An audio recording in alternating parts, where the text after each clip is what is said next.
You are listening to Imperfect Fifth, a podcast, offbeat conversations with music industry humans that we love. Today's episode is brought to you by Easy Visibility. Let Aaron Zimmerman be your visibility guide and visual storyteller, currently serving entrepreneurs globally. And by Double Take Productions. We have no tagline, we're just twins who have been taking photos, shooting and editing film, event planning, and more together since 2010. Be sure to nab your Rainbow Kitten Surprise hoodie or crop sweatshirt in our shop. Check out imperfectfifth.com/merch to see all of our current merchandise options, including small batch handmade earrings. Today, we sit down with Nate Sirotta. He is the founder of and digital publicist at Impulse Artists, a boutique digital marketing and publicity agency based in Portland and Los Angeles. Since he lives in the Pacific Northwest, we talk a lot of Sasquatch. Listen on to delve deep.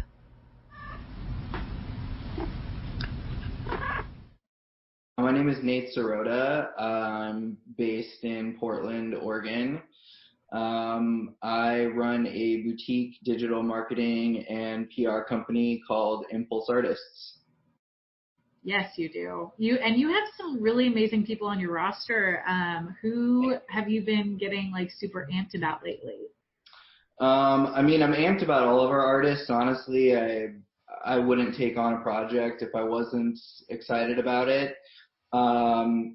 Two or three of the projects that I'm particularly excited about right now are Kid Bloom, who are based in LA, and they're sort of like a hazy psychedelic pop band, and they've been seeing a lot of streaming success, and I love basically everything they put out. I basically just shuffle their entire catalog on Spotify. So I'm super excited about them. They have another single coming later next week. I have the Dumes, who are also based in LA, and they're kind of sort of like a female-fronted, Death Cab for Cutie, sort of like Courtney Barnett or War on Drugs kind of vibe. Yeah. Really cool stuff. I'm very excited about them. They're brand new, so we're kind of building them from the ground up. And I also have Yip Deceiver, which features a couple of the guys from Of Montreal, Davey and Nicholas, and they are putting out a new EP this spring and going out on the road with Of Montreal as well. So those are just three examples. I could go on about my entire roster. I don't want to take up too much of your time, but those are three that I'm really pumped about right now. Oh my gosh, how exciting! I'm so excited for you, honestly. Oh, thank you. Absolutely. And before we get too far into it, we really appreciate everything that you've done for our artists over the past couple of years. You're definitely one of the good ones that is always reliable and professional and a good writer, and so we are very appreciative, and it does not get overlooked. So thankful hand emoji. Yeah. This is such a good call already. I know. So, I guess this is most of the time, this is the first question I ask people, but I have so many questions for you. I'm sorry. But what was the first maybe song or album that you remember ever hearing? And do you think that particular work of art has any influence on how you approach your career and what you've done? The first song that I can ever remember really loving and listening to a lot was The Heart of Rock and Roll by Huey Lewis and the News. I was brought up on a lot of 80s and 70s and 80s music, and Huey Lewis was one of those particular artists that was on repeat in my house. My mom was super into Huey Lewis, so that song, I just remember it being a pump-up song when I was a kid, and I always just felt super excited when I heard it. And I was just kind of digging into more of the lyrics today because they didn't really mean much to me as a kid, but actually reading through the lyrics, it totally does carry some weight for me just as far as my career and everything that I've done. It's kind of doesn't matter where you are, music is always going to be a constant. I think that's kind of the underlying theme of the song. So yeah, that was kind of the one that I thought of. That's so wonderful. Thank you for thinking about that. It's hard, I know, for a lot of people to remember those first memories or to even try to connect them in any way. So especially since your career isn't necessarily like, you're not like a musician yourself currently, maybe publicly, maybe you are actually. Half of us are. Half of us have our own thing.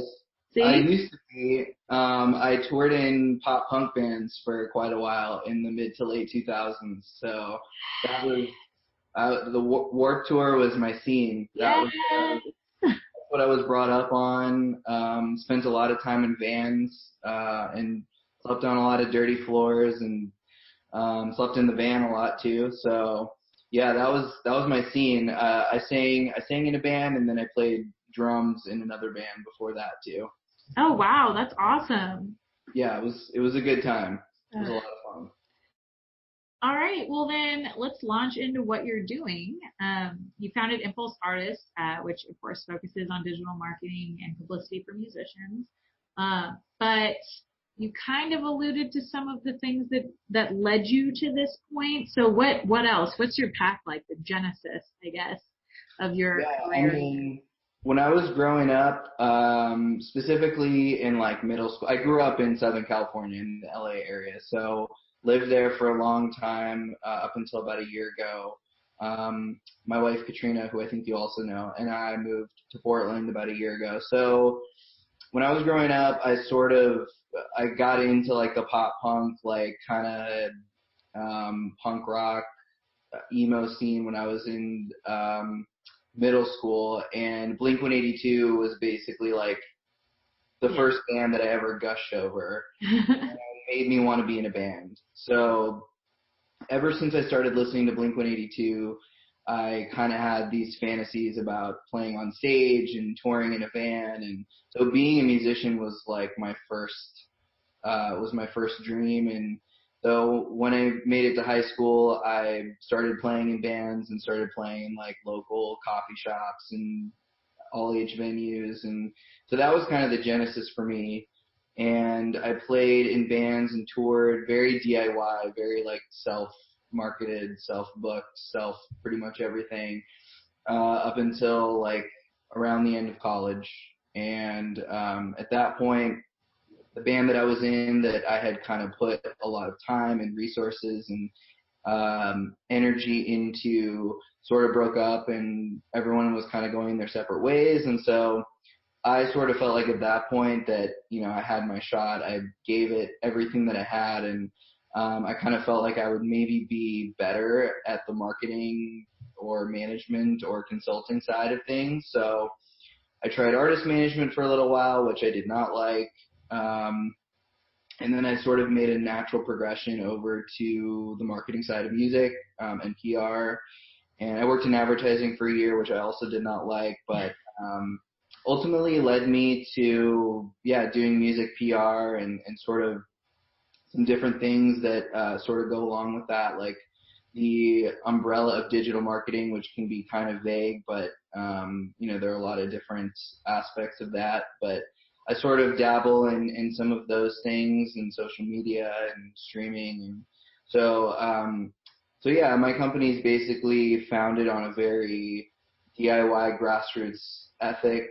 That's kind of like my background. That's where I come from. And so I'm very hands-on and like to sort of be in the trenches with artists and, be solution-based and open line of communication at all times. So, cause I remember what it was like being an artist and just having like the struggle of having people on your team that really care.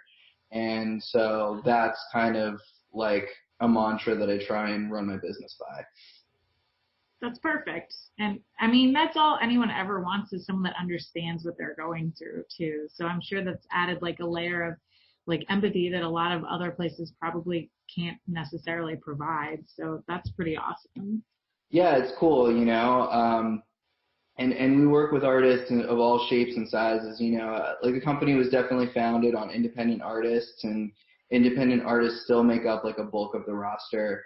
but it's been cool to sort of expand a little bit into working with labels and some of the major labels and some of the indie labels, and just kind of getting really getting to work on the full spectrum of the industry, really both ends of the spectrum. So yeah, it has helped give me a lot of perspective. So as someone, I guess this is me being more curious than anything, because I have worked in digital marketing previously and kind of still do it with, of course, my publication. Right. There are parts of the job that I love and parts of the job that I don't. Is there any specific aspect that you absolutely love? Like you're like, I do not want to pass this off to anyone else. I must do this part of it. That's a good question. Really, and any publicist will tell you this, like a large portion of what they do is based on relationships. And I really love building relationships, especially like organically, because there's a right way to build a relationship and a wrong way to build a relationship, which I'm sure you know. Run into plenty of that. But I really enjoy the relationship building process. I really enjoy learning about like what people enjoy, what their tastes are, and catering to that. And it's a cool feeling to be able to send somebody an artist that you just know that they're going to like because you pay attention to their tastes, and they get back to you with an email that's just like, oh my God, this is the greatest thing I've ever heard. Like, that's a really good feeling. So I would say the relationship building process is one of my favorite things about what I do. Hopefully that answers your question. Yeah, 100%. Thank you. Yeah. So you mentioned previously that like in the last year, or has it been a year now that you moved to Portland? Just about a year. We officially physically moved to Portland at the very end of March 2018. Okay. We closed on our house at the end of February of last. So it's been a year, basically a year since we closed on our house, but we've been physically living in Portland for just under a year. Wow. Okay. Well, I mean, since having been there, have you found that it was like easy, I guess, to transition your business into the community there, or is that something that you kind of do nationally, internationally already, so it didn't really matter I guess I don't understand how to say this the correct way. No, I totally understand what you're asking, and it's a good question, and it's something that I had really thought about a lot before we moved. I mean, the biggest reason for us moving was honestly just to live somewhere that was more affordable. We want to have kids, we want to settle down and still be very involved in the music industry, but just sort of have a way to do it, which living in LA, it's very difficult to, you pay $1 million for like a shack, basically. Yeah. Or dirt. You could pay $1 million for dirt as well. Sure. So, and Katrina's from Portland as well, so we have kind of like a lot of infrastructure up here already. So that definitely made it easier. But in terms of the business aspect of it, the Portland music landscape is very different than LA. It's entirely different. I mean, in LA, it's extremely saturated, and there is really every tier of artists that you could possibly imagine. There are huge artists that are nationally and globally acclaimed, and then you have the, sort of very bottom, like just baby artists who are just starting out and doing like coffee shops and stuff, and then everything in between. In Portland, it's really, there's kind of no middle class. It's kind of like extreme on both ends, for the top and the bottom. And artists in Portland are not doing it for the money or the fame. They're doing it because they love music and it's an outlet for them. And there are some great Portland artists who have succeeded, in the past, whether it's like Portugal the Man or Priory or et cetera, et cetera. It's just sort of a different mindset. It is, traveling, I do travel back and forth to LA quite a bit because the bulk of the industry is there, and Absolutely. It's very easy for me to get to and from there. It's, basically like an hour 45 each way. So I am kind of back and forth a lot, which is pretty easy and has made the transition seamless. Ultimately, I would love to work with more artists in the Pacific Northwest, and I think that that's kind of the next goal. But it is an interesting transition for sure. And outside of LA, I mean, I work with artists from everywhere in the U.S. and also internationally too. So it isn't necessarily just limited to LA, but there are some things that I've had to kind of change as far as my approach or just keep in mind since I've relocated now. So it is a little bit different. I do find, and having just listened to earlier when you had mentioned that people in the Pacific Northwest or people in Portland are making music for a very different reason, and having lived in both places, do you find that it's hard to find people in LA that haven't grown accustomed to the making money part of it? Maybe if not just because like they're trying to survive there, or have you found that it's still easy to find people in LA that have that same, like, I'm not doing this for the money, I'm not doing this for the, and I just want to note that I see the reason why they are the way that they are once they hit LA, and inflation, and there's so much other competition around it. I'm not trying to point anyone out as bad or good. I just didn't know if you had seen like a pattern there or not. Sure. That's also a good question. And that wasn't necessarily a generalization. I didn't mean to make a generalization to say that everyone who's making music in LA is doing it for the wrong reason. Right. It's much more common, and it's so saturated that you run into it a lot more. So, I've seen artists who have moved from whether it's Portland or, KC or wherever to go to LA.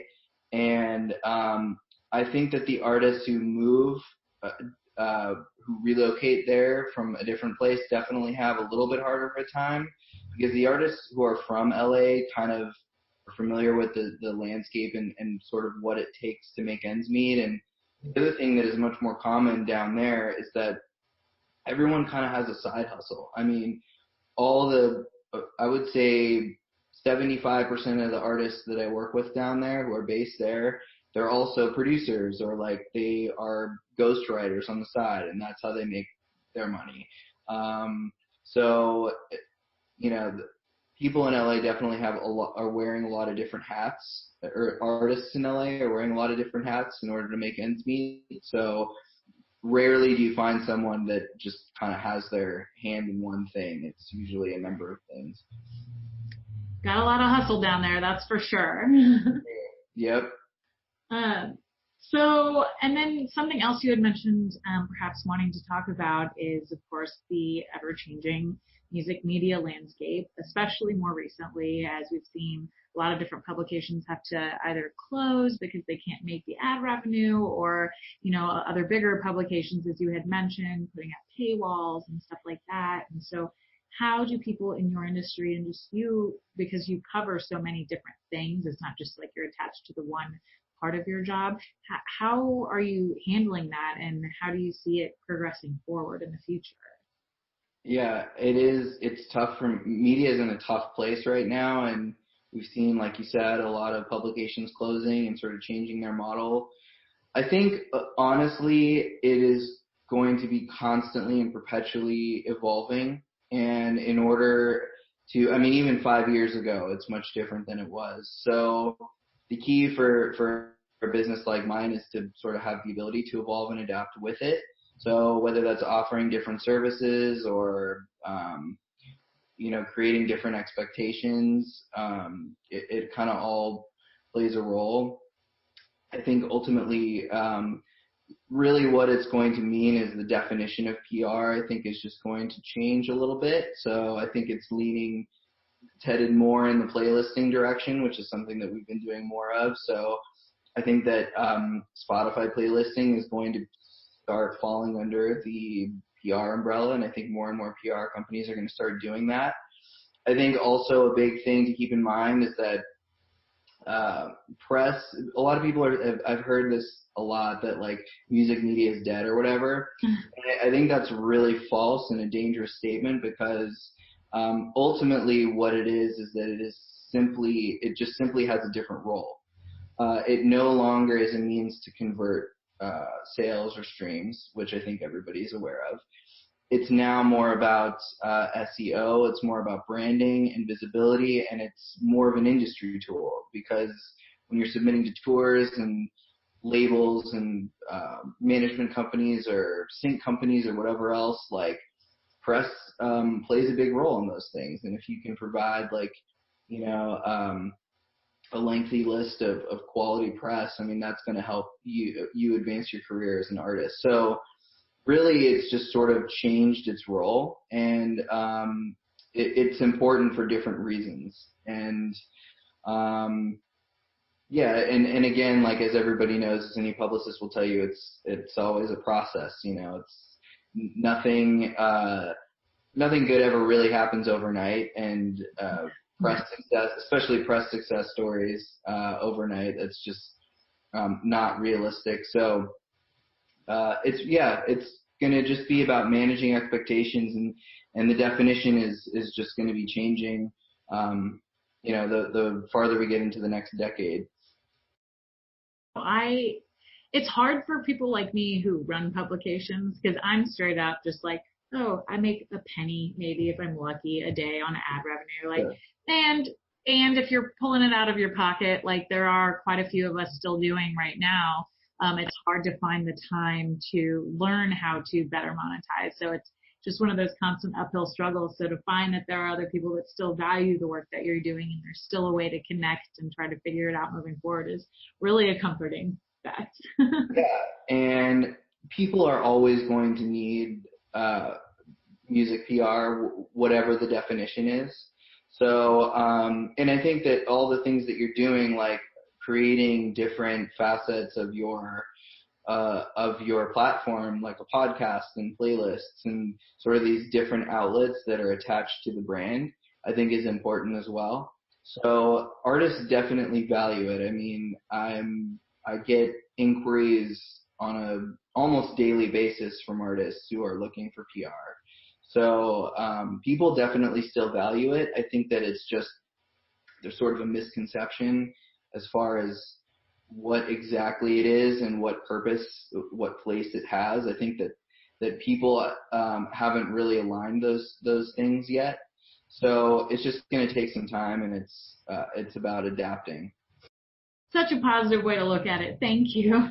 Yeah, of course. So, I mean, I'm just going to go off and veer in a completely different direction here, just for a few minutes. Especially since you're now living in perhaps probably a less like urban area. I'm going to guess you got a lot of trees around you. Yeah. We have so many trees. Okay. Yeah, we have like 10 plus trees on our property. So love it so much, don't you? Awesome. Yeah. Well, so then in that frame of mind, I wonder, based on all of the quote unquote sightings of Sasquatch there have been in the past, and of course the famous Patterson-Gimlin Bigfoot footage that is like, okay, is that Bigfoot or is it not? What's your take on the idea of Sasquatch, or the thought that something like that could exist? I mean, I'm a pretty practical guy. Both my parents are accountants, so I have a little bit of that built into my blood. I'm kind of a believe it when I see it sort of guy. I think it's fun folklore, and we actually took a trip up to Washington over the summer and to Silver Star Mountain, and kind of went hiking through the forest up there, which is like major Sasquatch territory. Yeah. But I'll believe it when I see it. Show me a Sasquatch, and I'm sorry, maybe that wasn't the fun answer you were looking for. Hey, that's how we are here in Missouri. Our literal, like, the tagline for Missouri is the show me state. We have to see it before we believe. I like it. I did not know that. Yep. I'm a big fan of Henderson's, though. Big fan. There. Yeah. Huh.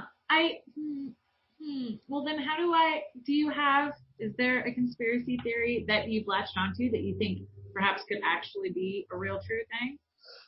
Well, if we could get really deep into this conversation for a long time, but scrape the surface a little for us. I mean, I do think that there are other beings besides humans outside of our world. I feel like the universe is way too big for there to be nobody else. So I wouldn't really call that a conspiracy theory, but it's a theory.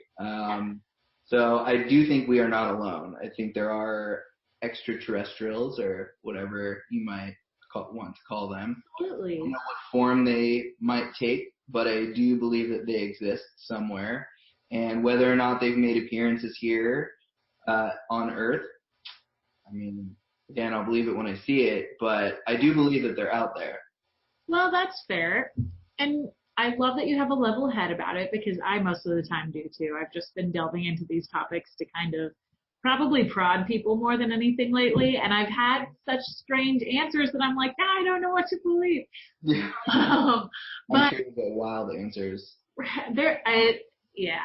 But my whole thing is I'm now on to this conspiracy theory which probably relates a lot to the government as it is now, just in general.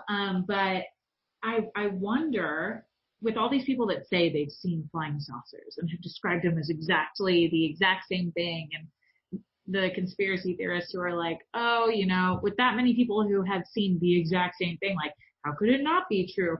Do you think there's more of a chance perhaps that the government might be involved in having people like come out and say, I saw this exact same thing, just so that they can like maybe distract us from other things that are happening? Or do you think it's more likely that these people did see something like that?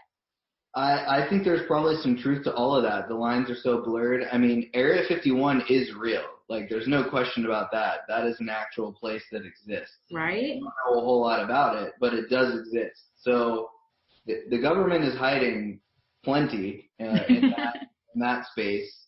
So I think there are definitely truths to both those sides that you mentioned, for sure. Good. See? Level-headed, going in, knowing what you're talking about. I got you.